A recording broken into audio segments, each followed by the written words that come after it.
हाय दोस्तों, आपका स्वागत है हमारे यूट्यूब चैनल पर। आज हम एक न्यू टेक्निक लाए हैं, priority based scheduling technique.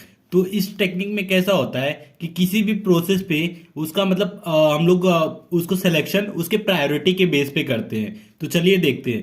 Priority CPU scheduling technique are preemptive और नॉन प्रीएम्प्टिव। प्रीएम्प्टिव का मतलब क्या होता है, किसी प्रोसेस को फोर्सफुली जब सीपीयू से डीएलोकेट करते हैं तो उसे प्रीएम्प्टिव बोलते हैं। और नॉन प्रीएम्प्टिव मतलब किसी प्रोसेस को फोर्सफुली डीएलोकेट नहीं कर रहे। ठीक है, तो इसमें मतलब प्रायोरिटी बेस्ड शेड्यूलिंग टेक्निक में दोनों होता है, प्रीएम्प्टिव भी होता है, नॉन प्रीएम्प्टिव भी होता है। ठीक है, in this technique most important process run in a CPU first. मतलब इस टेक्निक में कैसा होगा, जो प्रोसेस का मतलब इंपॉर्टेंट सबसे ज्यादा है वो प्रोसेस सीपीयू पर पहले रन करेगा। ठीक है, इसका सिलेक्शन क्राइटेरिया क्या है, ये रूल है।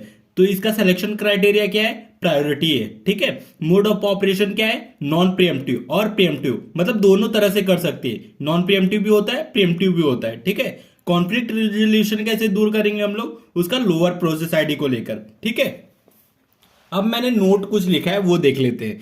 Priority based scheduling technique work exactly like SGF SRTF except that it's look at a priority instead of burst time. SGF में आप लोग जानते हैं कि मोड ऑफ ऑपरेशन क्या होता है, नॉन प्रीएम्प्टिव होता है, और एसआरटीएफ में क्या होता है, प्रीएम्प्टिव होता है। ठीक है, एसजीएफ एआरटीएफ ये priority based scheduling technique in दोनों की तरह बिहेव करता है। जैसे इसमें हम लोग बर्स्ट टाइम लेते हैं, बट प्रायोरिटी बेस में हम लोग प्रायोरिटी के बेस पे लेंगे। तो ठीक है, इसको सॉल्व करेंगे तो आपको समझ जाएगा कि प्रायोरिटी बेस्ड शेड्यूलिंग टेक्निक क्या है। ठीक है, ये मैंने क्वेश्चन लिया है जिसका priority process number, arrival time, burst time दिया हुआ है, completion time, turn around time, waiting time हमें फाइंड आउट करना है। ठीक है, if scheduling overhead, scheduling overhead क्या होता है, जब कोई प्रोसेस रेडी क्यू से सीपीयू में लाते हैं तो जो टाइम लगता है उसको शेड्यूलिंग ओवरहेड कहते हैं, और इसका वैल्यू क्या दिया है, 1 दिया है। ठीक है, और इनपुट आउटपुट डिवाइस नहीं है। तो ठीक है, इस क्वेश्चन को हम लोग सॉल्व करते हैं। तो सबसे पहले हम अपना गैंट चार्ट बना लेते हैं। ये है हमारा रेडी क्यू। ठीक है, तो सबसे पहले हम लोग इसको कैसे करेंगे, नॉन प्रीएम्प्टिव के बेस पे। ठीक है, मतलब कि प्रोसेस पे फोर्सफुली डीएलोकेट नहीं कर रहा है, जब तक प्रोसेस का मन करेगा तब तक वो रन करेगा। ठीक है, जब तक उसका बर्स्ट टाइम कंप्लीट नहीं होता है। तो पहले प्रीएम्प्टिव मोड से कर लेते हैं, फिर उसके नॉन प्रीएम्प्टिव की मोड कैसे कर लेते हैं, फिर प्रीएम्प्टिव मोड से करेंगे। ठीक है, ये हमारा सीपीयू। ठीक है, तो एट टाइम 0 आप देख सकते हैं, एट टाइम 0 मतलब एक ही प्रोसेस आया है, प्रोसेस 1। तो ठीक है, प्रोसेस 1 आया है। ठीक है, तो इसका बर्स्ट टाइम क्या है, 4 है। तो प्रोसेस 1 को जब हम लोग रेडी क्यू से सीपीयू में लाएंगे तो जो टाइम लगेगा उसको हम लोग डेल्टा बोलते हैं। ठीक है, जिसका वैल्यू 1 यूनिट है, तो 1 यूनिट ये आएगा। फिर P1 को हम लोग रन कराएंगे। P1 कब तक रन करेगा, 4 यूनिट तक। तो ठीक है, 1 + 4 5 यूनिट। फिर आप देख सकते हैं 5 यूनिट पे प्रोसेस 2 भी आ गया, प्रोसेस 3 भी आ गया रेडी क्यू में। तो ठीक है, प्रोसेस 2 प्रोसेस 3 तीनों प्रोसेस आ गए हैं। तो प्रोसेस 1 कंप्लीट हो गया। ठीक है, प्रोसेस 2 का बर्स्ट टाइम क्या है, 3 है। प्रोसेस 3 का बर्स्ट टाइम क्या है, 5 है। अब इन दोनों को कैसे हम लोग सेलेक्ट करेंगे, इनकी प्रायोरिटी के बेस पे। तो प्रोसेस 2 और प्रोसेस 3 का प्रायोरिटी देखिए 5 और 8 है।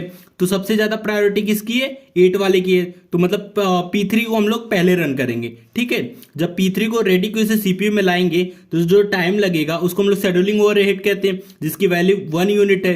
तो फिर P3 रन करेगा। P3 कितने देर रन करेगा, 5 यूनिट। तो 6 5 11 हो जाएगा। ठीक है, फिर P3 का भी कंप्लीशन हो जाएगा। तो बचा P2। P2 को हम लोग लेकर आएंगे, तो जो वैल्यू रहेगी उसको डेल्टा बोलते हैं, 1 यूनिट। ठीक है, फिर और कितने देर तक बर्स्ट करेगा, 3 यूनिट। तो ठीक है, P2 को 3 यूनिट बर्स्ट कराएंगे। तो ये इसका हो जाएगा 13। 12 + 3 कितना हो गया, 15 हो गया। ठीक है, तो ये हमारा सीपीयू मतलब तीनों का कंप्लीशन टाइम हो गया है। किस मोड से, हमें प्रीएम्प्टिव। प्रीएम्प्टिव का मतलब होता है किसी प्रोसेस को फोर्सफुली डीएलोकेट जब करते हो तो उसको प्रीएम्प्टिव बोलते हैं। और यहां हम लोग देख सकते हैं कई प्रोसेस को फोर्सफुली डीएलोकेट नहीं किए हैं। तो ये कौन सा हमारा मोड है, नॉन प्रीएम्प्टिव है। ठीक है, नॉन प्रीएम्प्टिव, ये नॉन प्रीएम्प्टिव था। अब हम लोग एक बार प्रीएम्प्टिव मोड से करते हैं, तो जिसको आपको मतलब आइडिया आ जाएगा कि मतलब दोनों तरह से हम लोग कर सकते हैं इसको। तो एक बार प्रीएम्प्टिव मोड से लेते हैं, प्रोसेस को फोर्सफुली डीएलोकेट करेंगे। ये हमारा रेडी क्यू है, ठीक है, और ये हमारा सीपीयू है, ठीक है। और कौन से मोड से हम लोग कर रहे हैं, प्रीएम्प्टिव मोड से। तो at time zero, at time zero पे कौन सा प्रोसेस आया, P1 आया है, तो ठीक है, जिसका बर्स्ट टाइम कितना है, 4 यूनिट है, ठीक है। फिर जब रेडी क्यू से सीपीयू में लाएंगे तो जो टाइम रहेगा उसको डेल्टा बोलते हैं, 1 यूनिट, ठीक है। फिर P1 रन करेगा, P1 को 1 यूनिट रन कराएंगे, तो ये 2 हो गया और 1 यूनिट बर्स्ट टाइम हो गया, ठीक है। तो देखेंगे एट टाइम 2 पे प्रोसेस 2 भी आ गया, प्रोसेस 3 भी आ गया रेडी क्यू में, तो ठीक है, इसको भी लाएंगे। और इनका बर्स्ट टाइम देख लीजिए, बर्स्ट टाइम क्या है, 3 और 5 है, तो ठीक है। अब इन तीनों प्रोसेस में से किसको पहले हम लोग मतलब रन कराएंगे, वो चीज हम लोग प्रायोरिटी के बेस पे देखेंगे। तो सबसे ज्यादा जिसका प्रायोरिटी रहेगा उसको पहले रन कराएंगे, मतलब P3 को पहले रन कराएंगे, तो ठीक है। तो P1 को प्रीएम्प्ट करके P3 को लाएंगे, तो P3 को जब लाएंगे तो रेडी क्यू से सीपीयू में जो टाइम लगेगा डेल्टा बोलते हैं, इसका 1 यूनिट है, ठीक है। और P3 को रन कराएंगे, ठीक है। P3 कब तक रन करेगा, उसका बर्स्ट टाइम जब तक कंप्लीट नहीं होता, क्योंकि हाई प्रायोरिटी का प्रोसेस है, ठीक है। तो P3 को 5 यूनिट पूरा रन कराएंगे, तो P3 3 से लेके 8 तक रन करेगा, ठीक है। तो P3 कंप्लीट हो जाएगा, बचा P1 और P2। तो आप देख सकते हैं P1 और P2 में हाई प्रायोरिटी P2 का है, तो फिर P2 को रन कराएंगे। तो रेडी क्यू से सीपीयू में लाएंगे तो जो टाइम लगेगा उसको डेल्टा बोलते हैं, 1 यूनिट ये रन किया, फिर P2 पूरा रन करेगा, कितना, 3 यूनिट, 9 3 12 यूनिट, ठीक है।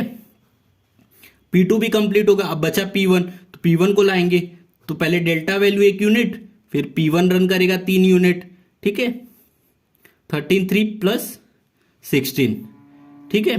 तो मतलब 16 यूनिट पे कंप्लीट हो गया।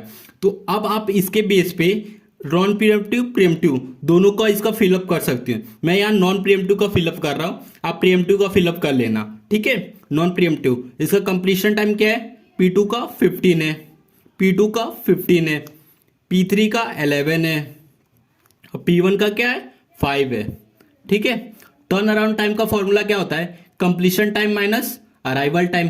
तो 5 माइनस 0 5, 15 माइनस 1 14, 11 माइनस 2 9, ठीक है।